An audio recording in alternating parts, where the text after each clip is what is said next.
Assalamualaikum warahmatullahi wabarakatuh. Alhamdulillahi hamdan kathiran tayyiban mubarakan fih. Wa ashhadu an la ilaha illallah wahdahu la syarika lah. Wa ashhadu anna Muhammadan abduhu wa rasuluh.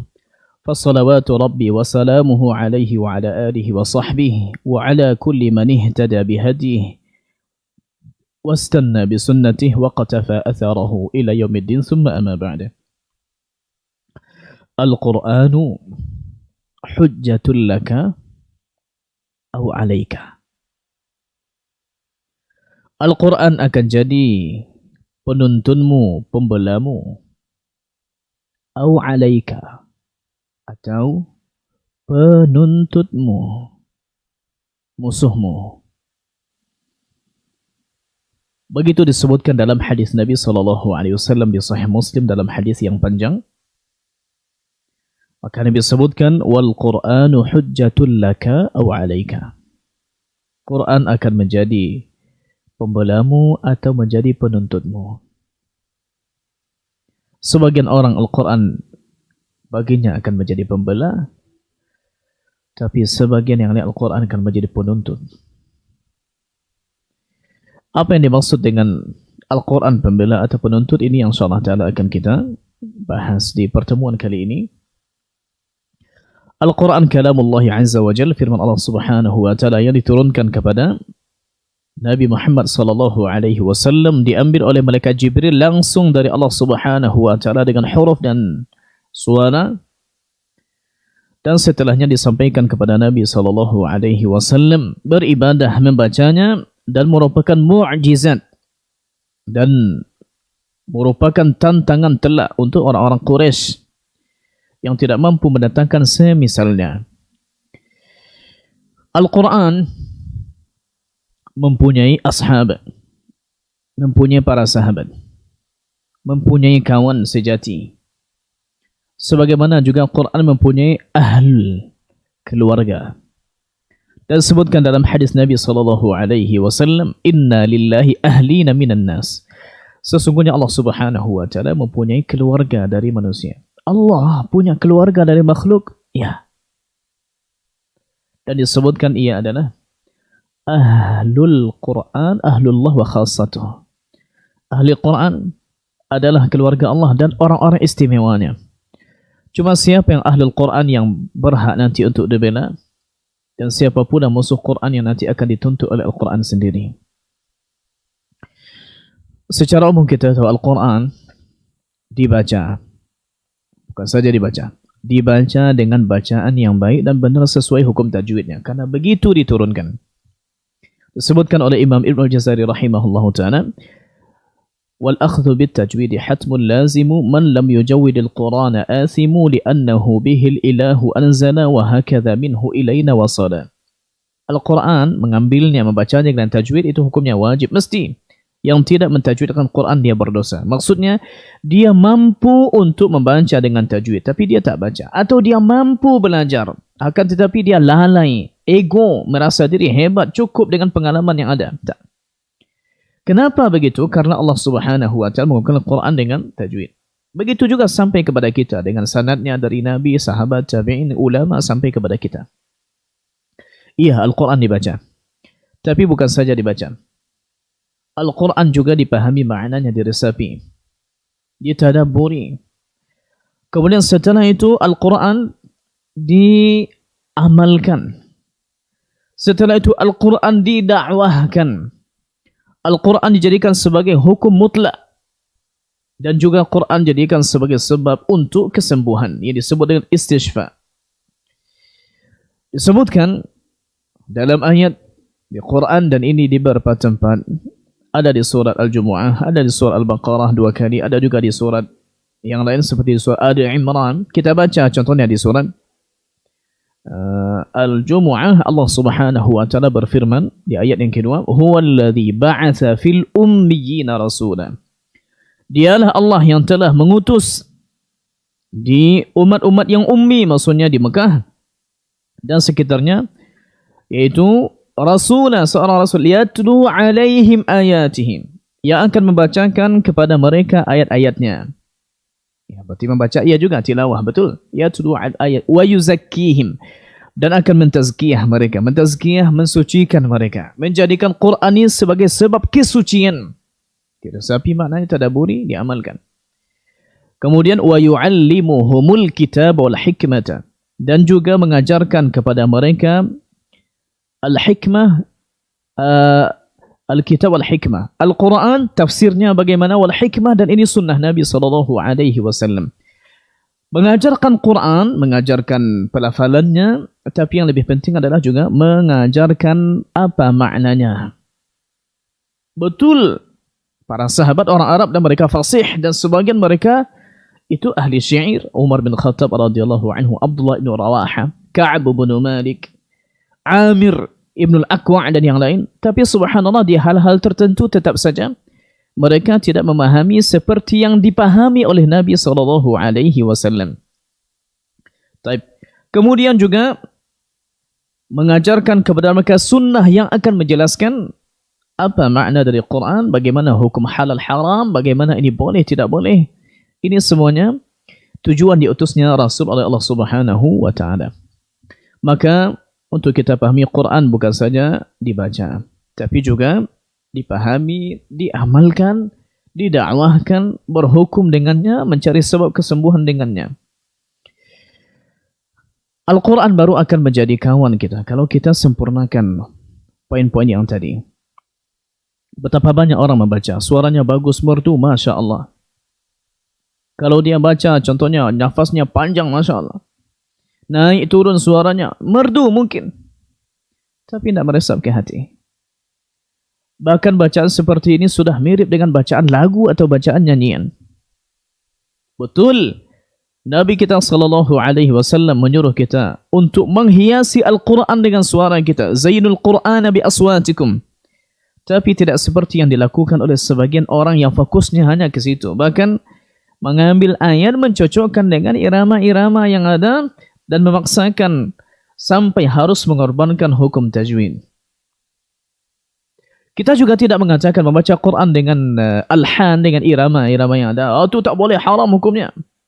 Kalau contohnya dia datang alami, tabi'i, dan juga tidak dipaksa-paksakan, tidak menyerupai nyanyian, tidak menyerupai dendangan-dendangan orang-orang fasik, dan itu bukan irama yang dibuat-buat, apalagi sampai mengorbankan hukum tajwid, selagi semua ini dihindari, okey, tak ada masalah. Bahkan Nabi SAW memuji Abu Musa al-Ash'ari tatkala di malam hari bacaannya didengar oleh Nabi salawatu rabbi wa salamuhu alaihi. Lalu Nabi sampaikan, ya Abu Musa al-Ash'ari, Abdullah bin Qais, laqad utita mizmaran min mazamiri ali Daud. Engkau telah diberikan suara merdu. Mizmar sini bukan seruling, bukan. Mizmar suara indah. Suara indah seperti yang telah Allah berikan kepada Nabi Daud alaihissalam. Lalu beliau sebutkan begini, ya Rasulullah, lau kuntu a'lamu bimakanika lahabbartu laka tahbira. Andai aku tahu engkau mendengarkan, menyimak bacaanku, maka sungguh akan kuperindah lagi. Padahal suaranya sudah indah. Tapi bila memperindah suara lagi untuk membuat Nabi lebih betah, untuk membuat Nabi lebih terhibur, tidak ada masalah, kita perbagus suara. Tapi dengan poin-poin yang tadi, jangan dibuat-buat. Kadang-kadang sengaja dibuat-buat, kemudian dengan variasi-variasi yang waliyazubillah, yani ma'anzalallahu biha min sultan. Tak ada yang seperti ini dicontohkan. Ya, naik turun kemudian suara digetar-getarkan cepat-cepat, macam-macam orang kedinginan, dan ini termasuk poin yang juga digarisbawahi oleh para ulama. Maka kategori bacaan yang baik yang kita harapkan menjadi muqaddimah untuk Al-Quran sebagai pembela kita, yaitu bacaan yang memang memperhatikan hukum tajwid. Bacaan yang tidak tergesa-gesa sampai kepada tingkatan hadzaramah. Hadzaramah ini bacaan yang sudah, dia cepat-cepat sudah tak tentu lagi mana makhraj, tak bisa lagi dibedakan. Orang yang mendengar itu macam mendengar suara lebah saja, ini tak masuk, dan hukumnya haram. Kemudian juga bacaan yang berusaha untuk meresapi. Maka sebetulnya suara yang tadinya bagus itu sebetulnya bisa dikondisikan dengan ayat. Ya. dengan hati kita. Contohnya ayat mungkin berkenaan dengan ini, mungkin pakailah mungkin nuansa-nuansa yang atau maksudnya irama yang mungkin menunjukkan itu. Kita tidak bisa mengatakan, oh ada irama namanya nahawan, ras ini segala macam, ini untuk gembira segala macam. Ini juga tidak. Ini juga kembali kepada kondisi hati seseorang. Iya. Maka pada ayat-ayat yang sifatnya ayat-ayat yang sifatnya itu ada sedih, ada azab di kubur, kemudian bagaimana nanti menjadi penduduk syurga, kisah tentang mereka, azab dan ini kan subhanallah kita merindukan untuk masuk syurga dan kita takut dari neraka. Yang seperti ini itu dibawakanlah dengan memang kondisi hati kita betul-betul mentadaburinya. Dan Imam Asy-Syafi'i rahimahullahu taala mengatakan, "Uhibbu qira'at at-tahzin." Aku suka bacaan yang pembawaannya itu sedih, ya tentu pada ayat-ayat yang sedih. Pada ayat-ayat yang contohnya mungkin gembira, seseorang ingin mendapatkannya, rindu untuk itu contohnya. Nah, ini kalau bisa ya dibacalah dengan nuansa-nuansa hati kita yang gembira. Contohnya menang dalam perang, contohnya gembira. Ya, kemenangan yang Allah berikan gembira. Ya. Maka cocokkan tentang ayat-ayat yang mungkin ada azab ini kita. Pada ayat-ayat yang sifatnya semangat, ya semangat. Ya. Jangan kita baca, contohnya ketika baca فانكحوا ما طاب لكم من النساء مثنى وثلاث ورباع. Ini ayat ini masyhur sekali, ayat tentang poligami. Maka kalau macam itu jangan nangis-nangis kita baca. Gembira sedikit menunjukkan hati kita begitu. Yang nangis ini baca berarti sepertinya ini tidak dapat izin dari istrinya. Ya kurang lebih begitu ya kita maksudnya mengkondisikan ayat itu sesuai dengan pembawaan yang mendukung orang untuk memahaminya. Kalau contohnya ayat itu ada pertanyaan, kita angkat suara. Contohnya ayat itu berkenaan dengan lafaz-lafaz orang musyrik yang menuduh Nabi SAW dengan tuduhan yang bukan-bukan, jangan diiklankan, jangan diangkat suara. Kita rendahkan suara. Dan begitu kata Imam As-Suyuti rahimahullahu ta'ala. Contohnya ketika orang membaca ayat yang mengatakan di surah Al-Mudaththir contohnya faqala in hadza illa sihrun yu'thar in hadza illa qaulul bashar. Dia mengatakan maksudnya Walid ibn Mughirah al-Makhzumi salah seorang pemuka Quraisy ayahanda dari Khalid bin Walid radhiyallahu anhu. Dia mengatakan Quran ini sihir yang diambil dari cerita-cerita sebelumnya orang-orang nenek moyang sebelumnya. Dan Quran ini tidak lain tidak bukan hanya ucapan manusia. Ini kan tidak benar. Maka adabnya yang seperti ini. Kalau kita akan membaca, rendahkan suara kita. Untuk bantahannya bantah. Kalau kita bantah, tidak mungkin dengan suara lebah lembut. Nah, ini yang kita maksud. Cocokkanlah pembawaan kita sesuai dengan makna ayat.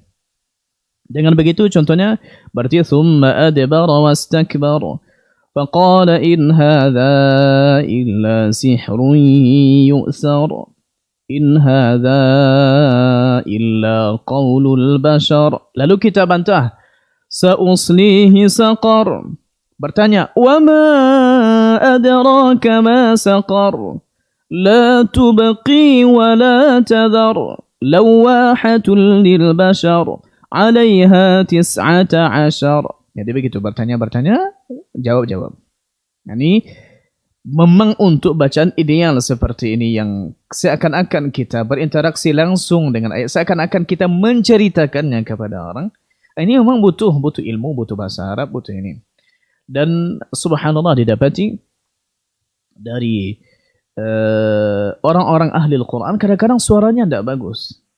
Tapi subhanallah didapati kalau bacaannya seakan-akan penafsiran, seakan-akan bacaannya itu cerita ke kita dan kita paham.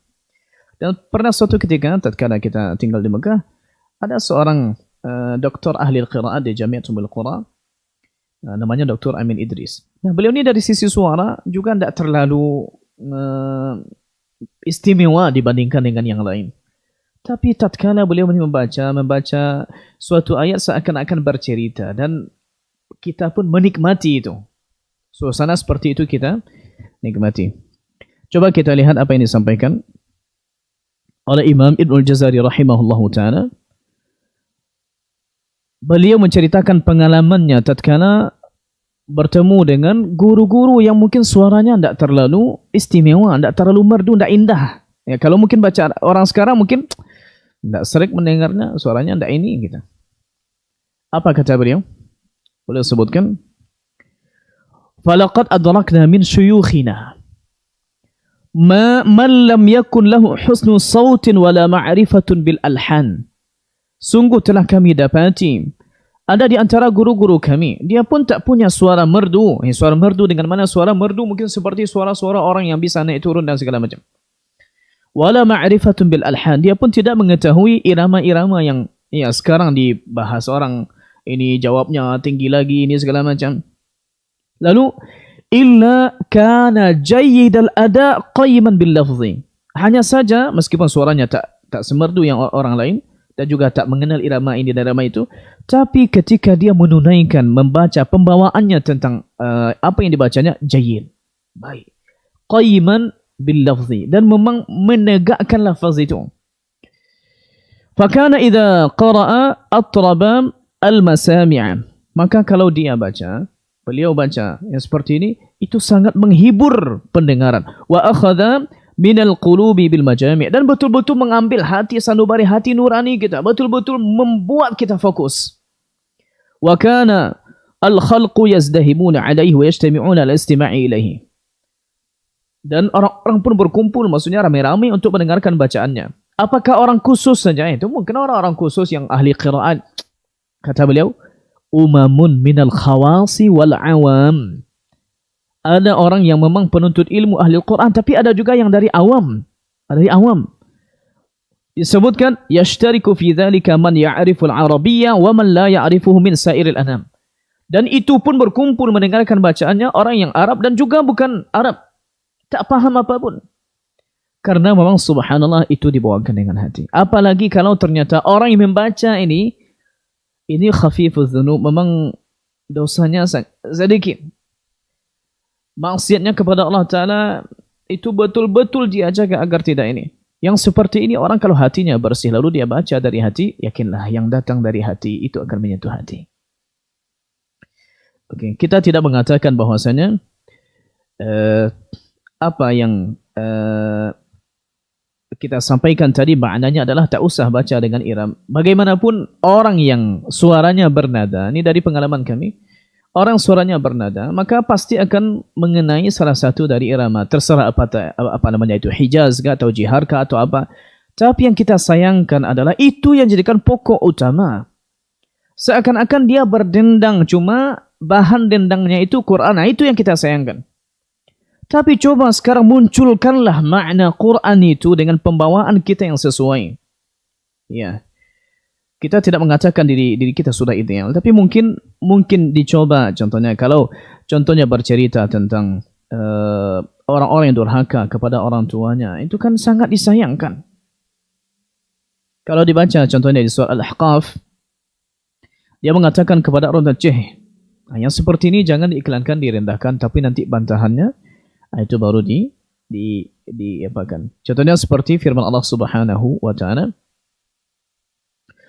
وَالَّذِي قَالَ لِوَالِدَيْهِ أُفٍّ لَكُمَا أَتَعِدَانِنِي أَنْ أُخْرَجَ وَقَدْ خَلَتِ الْقُرُونُ مِنْ قَبْلِي وَهُمَا يَسْتَغِيثَانِ اللَّهَ وَيْلَكَ آمِنْ إِنَّ وَعْدَ اللَّهِ حَقٌّ وَيَقُولُ مَا هَذَا إِلَّا أَسَاطِيرُ الْأَوَّلِينَ.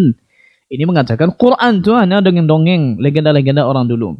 Lalu Allah Subhanahu wa taala menghukum mereka dengan keputusannya, أُولَئِكَ الَّذِينَ حَقَّ عَلَيْهِمُ الْقَوْلُ فِي أُمَمٍ قَدْ خَلَتْ مِنْ قَبْلِهِمْ مِنَ الْجِنِّ وَالْإِنسِ إِنَّهُمْ كَانُوا خَاسِرِينَ. Contohnya begitu. Ya, jadi dibawakan dengan pembawaan yang rasanya sesuai dan mendukung makna. Kita lihat lagi. Masih dalam kategori membaca Quran, kita membacanya dengan, kalau bisa dengan pelan, dengan tadabbur, dengan bacaan tertil. Ya. Dan Nabi SAW itu ketika salat subuh membaca satu surat yang dia tidak lebih panjang, tapi kata Hafsah radhiyallahu anha, ibunda kaum mukminin, disebutkan fakana yurattiluha hatta takuna atwala mimma atwalu minha. Maka Nabi SAW membacanya. Pada suratnya tak sepanjang surat yang lain, tapi seakan-akan karena bacaannya ditadaburi, bacaannya khusyuk, apalagi di waktu subuh yang dihadiri oleh para malaikat. Inna Qur'an al-Fajri kana mashhuda. Ini bacaannya bacaan tadabbur, Masya Allah. Dan ini butuh latihan. Ini butuh latihan. Banyak faktor sebetulnya. Bacaan kita ini hatta takuna qira'atuka mu'assira, sehingga bacaanmu itu bisa mu'assira, berpengaruh kepada orang, berdampak baik. Kita lihat contohnya apa yang disebutkan oleh salah seorang dari muridnya Anas bin Malik radhiyallahu anhu, sahabat Nabi, yaitu beliau yang bernama Thabit Al-Bunani. Jahadtu nafsi alal khusyu' 20 sana. Aku berusaha untuk khusyuk membaca, khusyuk dalam salat 20 sana, 20 tahun. Ini ulama, mengerti hadis Nabi, pak hafal Quran, mengerti bahasa Arab, dan Masya Allah. Tapi untuk khusyuk butuh waktu 20 tahun perjuangan. Thumma wajadtu halawata dzalika 20 sana. Kemudian ku dapati manisnya menikmati itu dalam waktu itu 20 tahun setelahnya. Jadi ulama, sekelas ulama saja butuh untuk latihan khusyuk 20 tahun. Nah, kita tentu akan lebih lagi. Dan pernah disampaikan oleh Syekh Ibn Baz rahimahullahu ta'ala, kata beliau, wal insanu qad yakhsha'u khalfa imamin wa la yakhsha'u khalfa imamin bisabab al-farqi bain al-qira'atain was salatain. Dan seseorang boleh jadi dia khusyuk di belakang imam tertentu, imam A, dan tidak khusyuk di belakang imam B, disebabkan ada perbedaan di antara dua bacaan dan dua salat. Maksudnya ini bacaannya, hafalannya bagus, tajwidnya Masya Allah, didukung lagi dengan suara merdu. Yang satu lagi batuk-batuk, makhrajnya tidak jelas seperti apa, suaranya pun paro-paro dan macam-macam lah. Yang seperti ini dia baca qul huwallahu ahad saja kita, maksudnya akan batuk-batuk di belakangnya, tak batuk jadi batuk. Ya. Apalagi kalau dia baca panjang, sudahlah salah-salah, irama tidak jelas, suara tidak terdengar, baca panjang lagi. Saya khawatir nanti imam macamnya ditalak 3 sama makmum. Enggak. Kita menyesuaikan. Jadi memang kita membaca untuk mentadaburi. Bukankah disebutkan dalam ayat? Iya. Disebutkan kitabun anzalnahu ilaika mubarakul liyadabbaru ayatihi wa liyatadzakkara ulul albab. Supaya ayatnya betul tadaburi, dan semoga orang-orang yang ulul albab, orang berakal, yatadzakkar, dia sadar dengan hal yang demikian, dia sadari, dia pahami, lalu dia amalkan. Nah, tapi masalah kekhusyukan ini lebih, bacaan yang khusyuk itu lebih kepada hati. Hati kalau bersih, insya-Allah ta'ala mudah untuk dibawa ke suasana yang demikian. Karena sebetulnya itu suasana hati. Orang contohnya kalaupun dia ngomong ke kita, tapi dia sedang marah, sedang ada masalah, ngomong ke kita, itu nampak kalau itu maksudnya ada pengaruh sebetulnya. Maka bersihkanlah hati, dengan begitu insya-Allah ta'ala kita akan lebih bisa untuk mencapai target yang mudah-mudahan bisa membuat Allah Subhanahu wa ta'ala redha. Baik. Ada juga yang datang kepada Abdullah bin Mas'ud radhiyallahu anhu mengatakan, oh aku bisa baca Quran satu malam tu selesai. Lalu beliau radhiyallahu anhu, Abdullah bin Mas'ud, beliau menyebutkan bahwasanya aku membaca surat-surat pendek. Aku baca surat-surat pendek. Tapi itu dibaca dengan tartil, maksudnya dengan bacaan ini, itu lebih dicintai daripada baca Quran semuanya. Dan asar ini juga dinukil dari Abdullah bin Abbas. Ada juga di hadis di Sahih Bukhari, datang seseorang kepada Abdullah bin Mas'ud, qara'tul mufassal al-lailata fi rak'ah. Di satu rakaat aku bisa baca surat mufassal. Mufassal ini 5 juz. Dari surat Qaf atau Hujurat, kemudian juz 27, juz 28, juz 29, juz 30. Dibaca di satu rakaat, Masya Allah. 5 juz atau 4,5 juz dibaca satu rakaat. Kata Abdullah bin Mas'ud, hadzan ka hadzis syair, apakah dia dibaca macam-macam mendendang-dendangkan syair, tak ada hukumnya, tak ada tartilnya, tadabburnya, tak ada. Apa kata beliau? Laqad araftu an-nadha'ir allati kana an-nabiy sallallahu alaihi wasallam yaqrunu bainahunna. Aku tahu ada surat-surat pendek yang Nabi kawan-kawankan ketika dibaca. Fadzakara 20 suratan minal mufassal suratayn fi kulli rak'ah. Lalu beliau sebutkan Nabi baca sekitar 20 surat di satu rakaat, di satu salat, suratayn fi kulli rak'atin. Di setiap rakaat itu hanya dibaca 2 surat.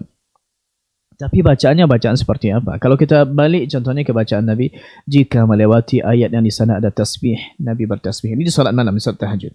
Jika melewati ayat di sana ada syurga, Nabi meminta kepada Allah syurga. Jika melewati ayat tentang neraka, Nabi meminta kepada Allah perlindungan dari neraka. Ini bacaan yang memang hidup kita dengannya, dan bacaan itu pun hidup dengan kita. Ini yang kita inginkan, jamaah, yaitu memang bacaan yang bisa membuat hati ini khusyuk. Saya pernah suatu ketika di Masjidil Haram, tatkala diimami oleh Syekh Abdul Rahman As-Sudais dan beliau membaca surat An-Nisa. Ada orang di samping kita itu tak paham bahasa Arab.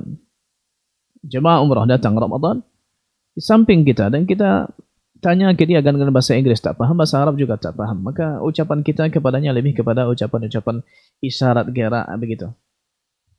Tapi subhanallah, tatkala dibaca ayat-ayat oleh Syekh Sudaid hafizahullah ta'ala, maka dia lebih duluan menangis. Padahal paham tidak? Apa bedanya kita dengan dia? Iya, bedanya hatinya bersih. Hati kita kotor. Dosanya mungkin ringan, dosa kita banyak. Maka sangat penting kondisi hati ini untuk betul-betul memaknai apa yang dibaca, meresapi, wah ini hubungan yang sangat erat. Taib. Ada ayat yang tersebut di surat Al-Baqarah yang biasa jadikan dalil oleh sebagian orang bahwasanya kita harus paskan bacaan kita tatkala membaca Quran, tajwidnya, sifat. Betul. Dan saya pun mendukung hal itu. Bahkan kita bikin buku juga tentang itu. Hanya saja yang kita sayangkan adalah ada orang yang membaca Quran betul-betul fasih, iramanya pas. Anggaplah begitu. Lakin ainal amal? Ainal amal? Aina tatbiq? Aplikasinya mana? Amalnya mana? PR untuk badan kita mana? PR untuk anggota badan kita mana? Sebagian berdalil dengan ayat di surat Al-Baqarah 121, alladzina atainahumul kitaba yatlunahu haqqa tilawatih. Orang-orang yang telah kami datangkan kepada mereka kitab, mereka membacanya dengan bacaan yang benar. Diartikan di sini yatlunahu haqqa tilawatihi, diartikan dengan bacaan yang benar, tilawah yang benar.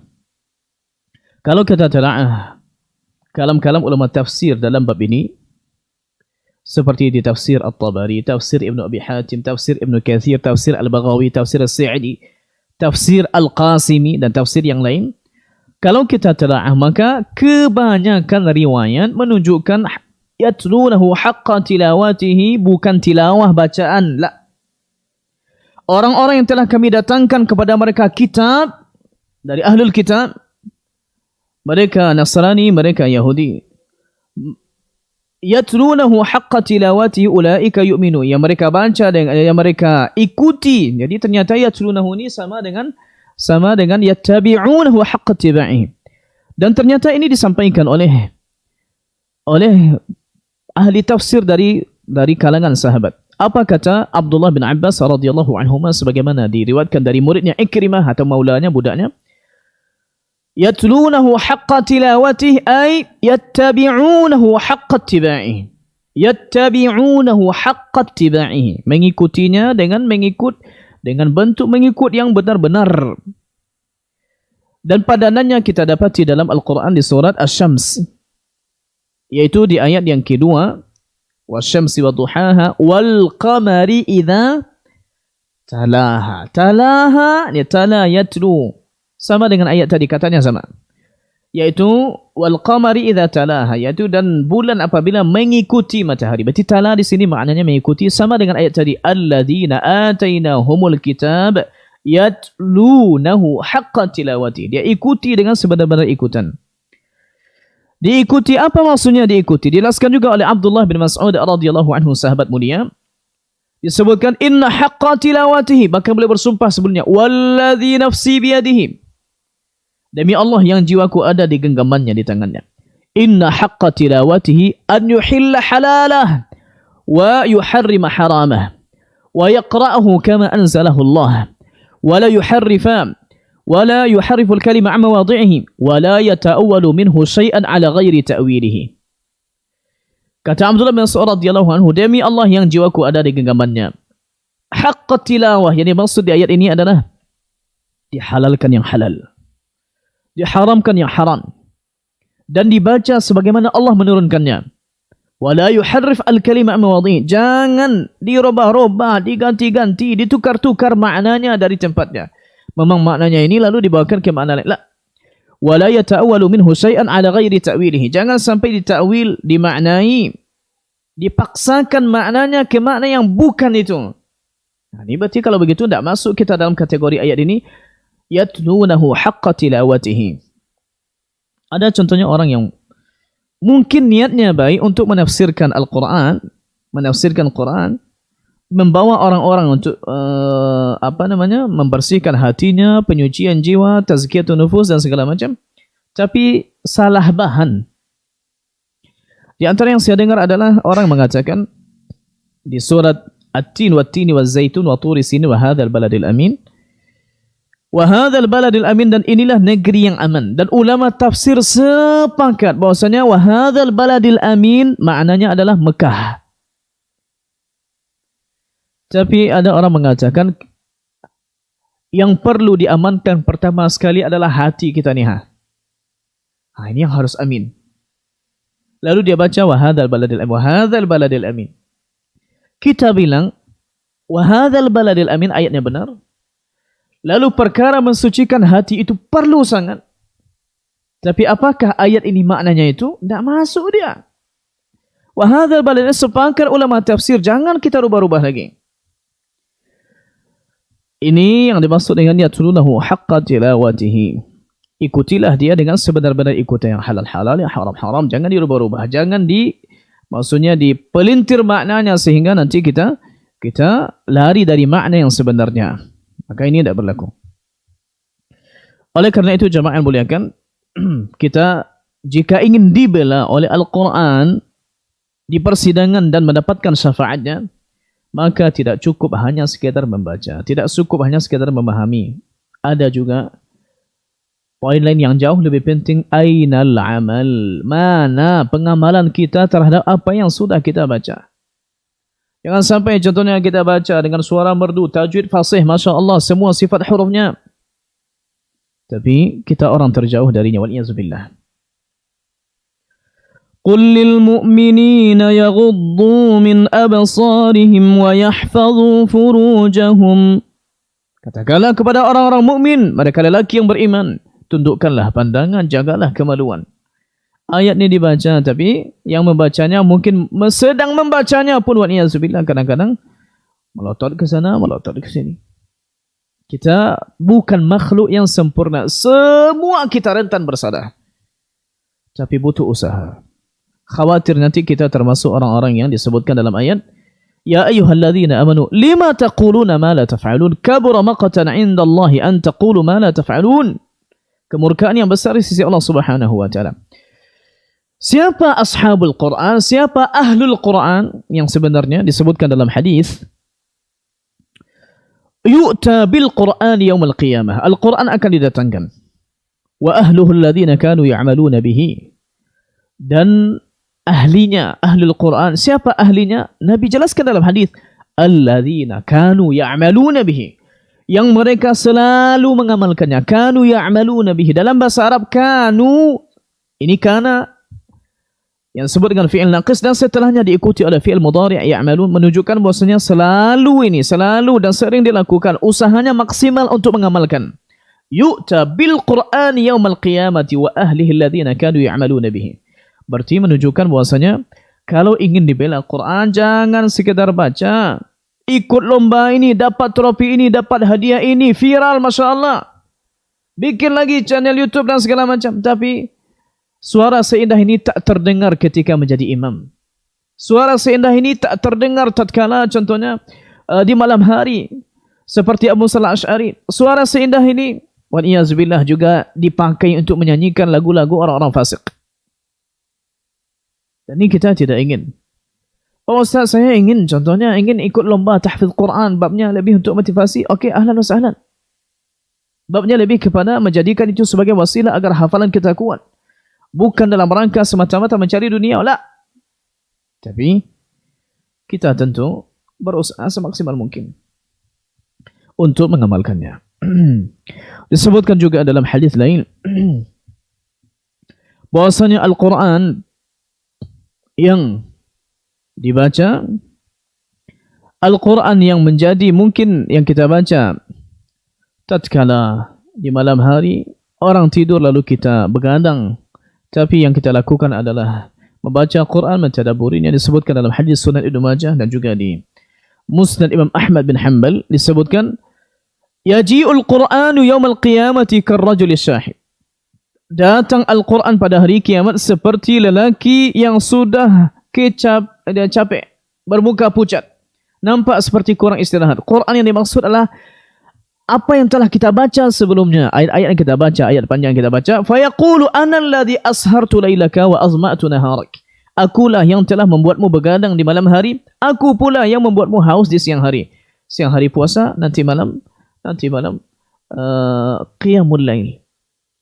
Kalau seperti ini tipenya, insya-Allah taala termasuk kita orang-orang yang akan dimasukkan Allah Subhanahu wa taala. Insya-Allah kita berharap termasuk dalam orang-orang yang akan dibela Quran. Mungkin sebagian mengatakan, Ustaz, kita ni kerja, kita mencari nafkah untuk isteri, kita begini, kita begitu, ada dawam, ada rutin, ada dinas.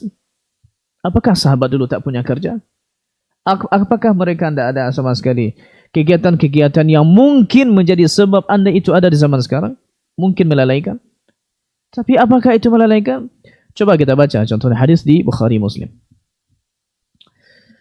Orang-orang yang tidak punya rumah, tinggal di ashabus, tinggal di sufah, tinggal di ada tempat tinggal di belakang masjid dibuatkan untuk mereka.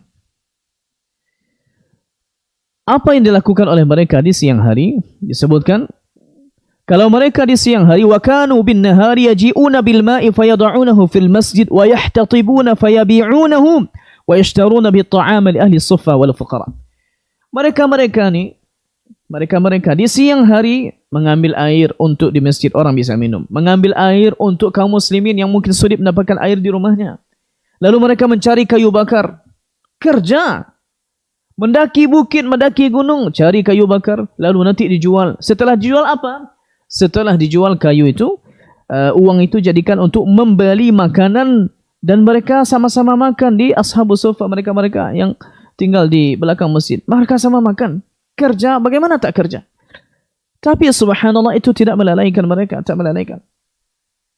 Dan disebutkan dalam hadis ini juga yaqra'una al-Qur'an wa yatadarasuna bil-laili yata'allamun. Mereka baca Quran kemudian mempelajari juga, bertadarus. Tadarus yang dimaksud bukan ni baca. La, tadarus maksud juga berusaha mempelajari lafaznya juga maknanya. Yang kemudian mereka 70 orang ini diminta untuk mengajar ke suatu tempat dan ternyata mereka ditipu di sebuah tempat namanya Bi'r Ma'unah. Maka mereka semuanya dibunuh. 70 orang termasuk paman dari Anas bin Malik radhiyallahu anhu bernama Haram. Dan tidak pernah dalam sirah Nabi lakukan semacam ini sejauh ilmu kita, iaitu qunut nazilah. Nabi berqunut mendoakan kecelakaan bagi mereka yang membunuh, menipu para sahabat yang datang mengajar sebagai guru ngaji, kecuali di peristiwa ini. Dan itu bentuk penghargaan Nabi SAW kepada Ahlul Quran. Apakah mereka duduk-duduk saja nunggu? Ini mereka kerja. Maka jangan jadikan alasan kalau sudah begitu, tidak. Amalkan apa yang bisa kita mengerti dari Quran, apa yang sudah sampai dalam kajian, amalkan. Jangan hanya baca sini tapi pengamalannya jauh. Bukankah disebutkan dalam hadis di Sahih Bukhari dan Muslim, Nabi ceritakan tentang Khawarij, satu-satunya kelompok yang disebutkan dalam hadis. Mereka baca Quran, qiyamul lailnya Masya Allah, tidak sama dengan ibadah kalian. Nabi tunjuk ke sahabat ini, bukan ke kita sekarang, ke sahabat. Tahqiruna salatakum ila salatim. Dibandingkan salat kalian dengan salat mereka, salat kalian ini pasti kalian remehkan. Ahli ibadah. Tapi kalau baca Quran, la yujawizu taraqiyahum, tak tembus ke kerongkongan mereka, tenggorokan mereka. Artinya hanya dibaca di mulut tapi tak masuk ke hati. Tak. Kita usahakan untuk mengamalkan. Masuklah salah satu lakon dari hadis yang Nabi sebutkan, yu'ta bil Qur'an yaumal qiyamati wa ahlihi alladhina kanu ya'maluna bihi. Allahu akbar. Akan didatangkan Quran. Apa yang sudah kita amalkan dengan Quran, apa yang sudah kita baca didatangkan, kemudian didatangkan juga ahlinya, ahlul Quran, ya, alladzina kanu ya'maluna bihi fid dunya. Mereka yang mengamalkannya di dunia. Maka mari sama-sama kita, yang namanya kita belajar sedikit, belajar dulu mungkin 1 tahun untuk membacanya bagaimana yang benar, lalu belajar lagi tafsir, belajar lagi. Jangan putus asa. Al-ilmu bahrun la sahila lahu. Ilmu itu seperti laut yang tidak bertepi. Kita pelajari sedikit demi sedikit, mudah-mudahan dengan hal yang demikian kita berharap kepada Allah Subhanahu wa taala agar Allah Subhanahu wa taala memberkahi, agar Allah Subhanahu memudahkan kita untuk menjadi ahlul Quran. Dan kita lihat insyaallah taala,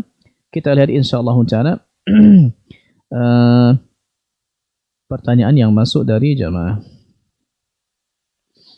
Baik. Ustaz, apakah bisa kita belajar tajwid secara otodidak melalui sumber semisal video-video di YouTube karena kesibukan bekerja dan jadwal tahsin yang bentrok dengan jadwal kerja? Secara umum Al-Quran diambil dengan cara musyafahah, syafaha, yusyafihu, musyafahatan, berhadap-hadapan dengan guru. Karena Quran ini beda dengan hadis. Kalau hadis hanya sekedar riwayat. Tapi kalau Quran ini, lafaznya juga mesti diperhatikan dari guru yang sudah berkompeten dalam bab ini, mutqin. Ya.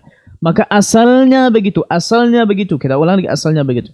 Tapi mungkin kalau ternyata kita jauh di tempat, kemudian mungkin sebetulnya jangan bilang waktu tidak cocok. Harus kita cocokkan waktu. Saya ulangi, jangan bilang tak ada waktu luang. Harus diluangkan waktu. Tapi andai contohnya begitu dan keadaan begitu sekarang, sambil nanti menyusun waktu lagi, menyusun jadwal, maka silakan dapatkan faedah dari video-video yang terlihat begitu. Tapi tetap saja begini, video tidak bisa membenarkan bacaan kita. Yang paling penting adalah guru membaca, kita mendengar. Tapi kita membaca ke guru ini jauh lebih penting. Yang disebut dengan ardul Quran ala ahlihi. Maksudnya membacakan Quran kepada orang yang mendengarnya. Dan Nabi SAW pun meminta kepada Abdullah bin Mas'ud untuk membacakan kepadanya Quran. Nanti akan dibetulkan, ini salah, ini betul. Dari mana kita tahu? Video tak tahu.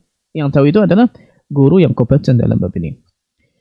Kemudian pertanyaan lain, apakah membaca Quran lewat aplikasi di Android atau di HP dan tidak dengan mushaf aslinya dapat mengurangi pahala dari membaca Al-Quran? Secara umum, membaca baik dengan hafalan atau membacanya dari mushaf atau membacanya dari aplikasi, selagi yang dibaca itu Al-Quran, secara umum hasil bacaan kita pahalanya sama.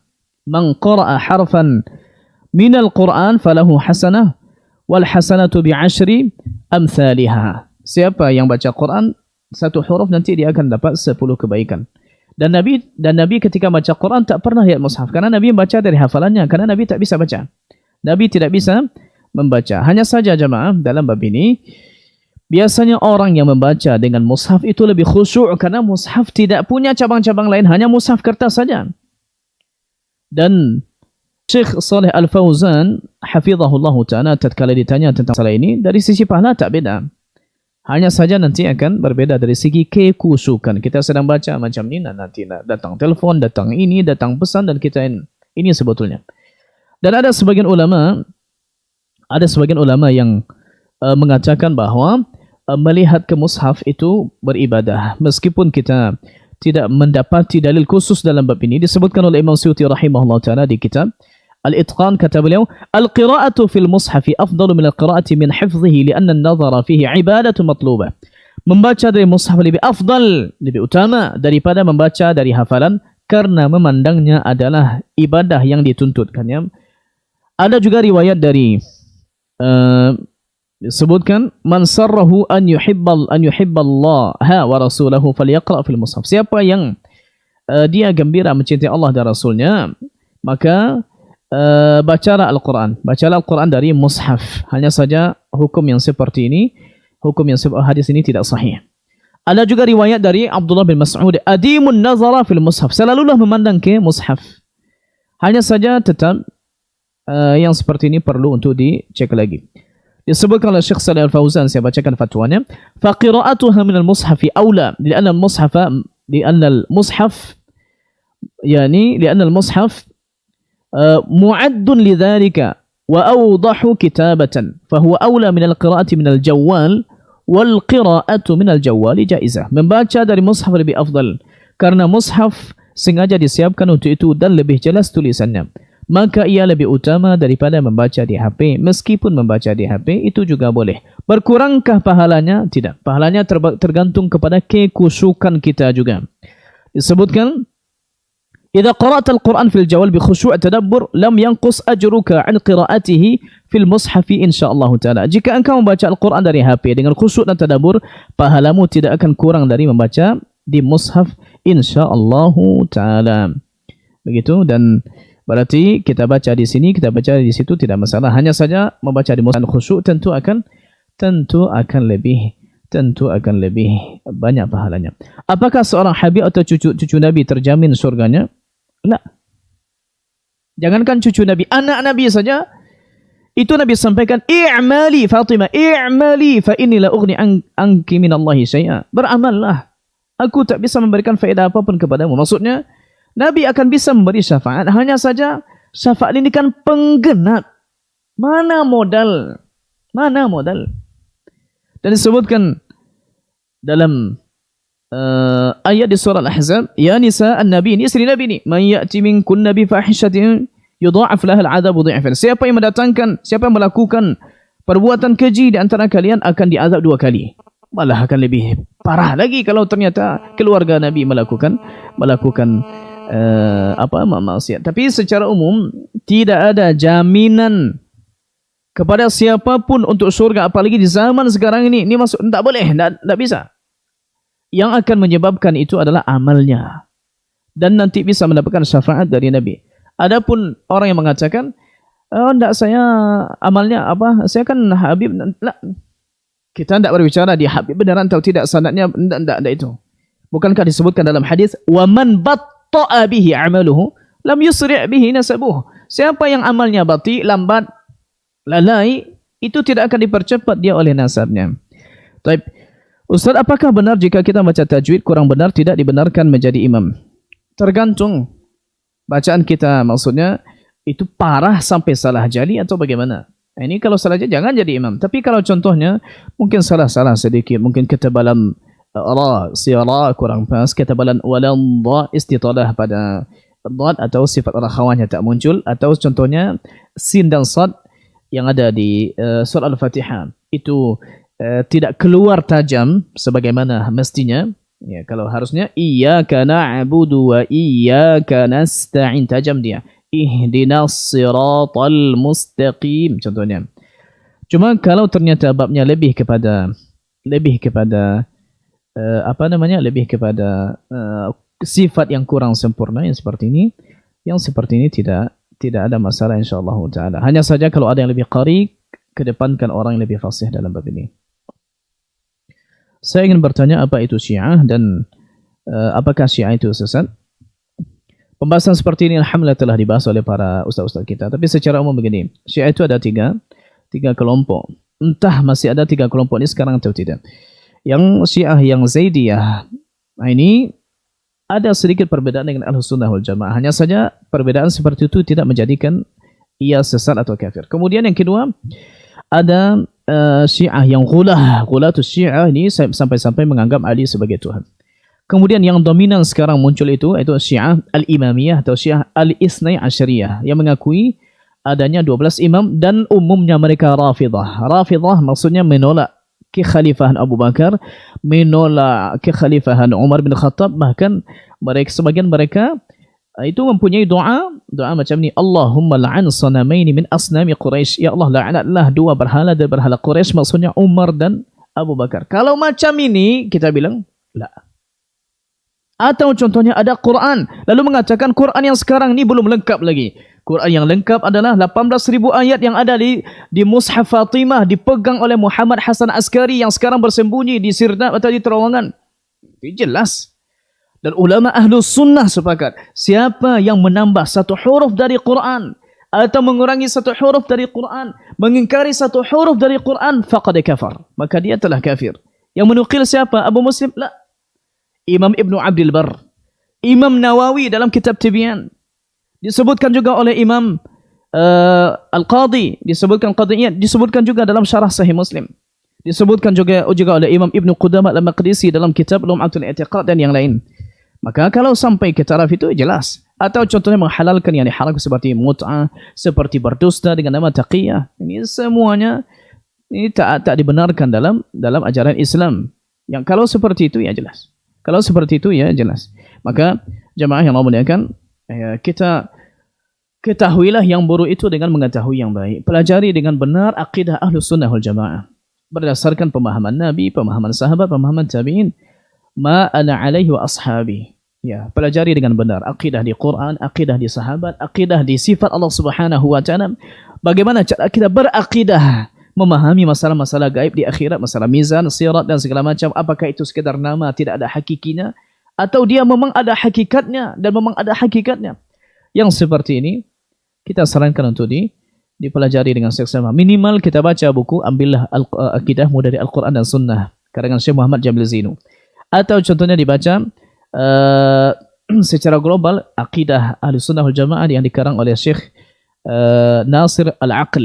Ini juga bagus untuk mengetahui akidah Ahlus Sunnah wal Jamaah secara global. Wallahu taala a'la wa a'lam wa jazakumullahu khairan. Subhanakallahumma bihamdika asyhadu an la ilaha illa anta astaghfiruka wa atubu ilaika. Wassalamu alaikum warahmatullahi wabarakatuh.